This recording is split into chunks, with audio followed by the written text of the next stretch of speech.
Once upon a time, there was a trader who was going to a fair along with his three donkeys. They were very well bred donkeys, and he wanted to showcase his possession in that fair. Now, to reach that particular village where the fair was being held, he had to travel through jungles. Well, I know this is a thing of the past. We don't think of traveling on foot, but then since it's a thing of the past, so he was traveling on foot. He was taking his donkeys with him, and it would take him a couple of days to travel.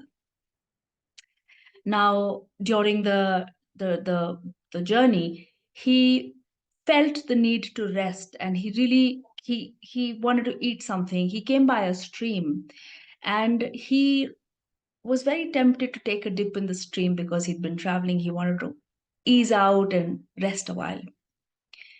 So to tie the donkeys, he found a couple of trees around, and he, from his bag, dug out two ropes.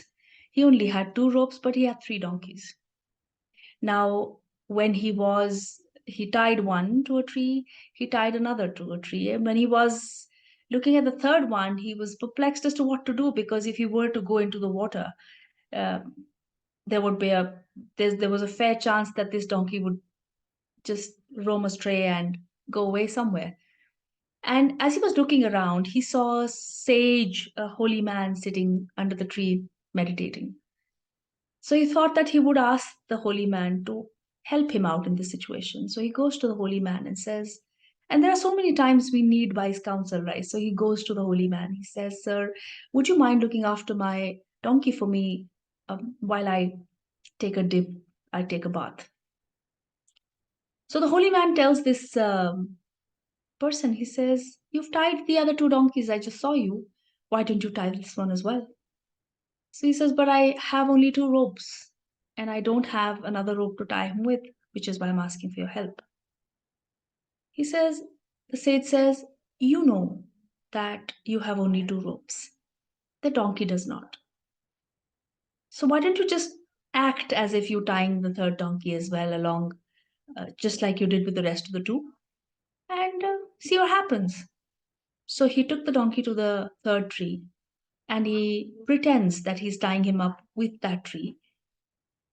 And he was very amazed to find that the donkey would not budge. So he goes into the river, takes a dip, takes a nap, eats something, refreshes himself. And when he is ready to leave, he goes to the first donkey, unties him. He goes to the second donkey, unties him, and he starts to move. And when he moves away a certain distance, he looks behind us to see that the third donkey is still standing next to that tree. Now he's very confused because he keeps asking the donkey, calls out to him, but the donkey would not budge.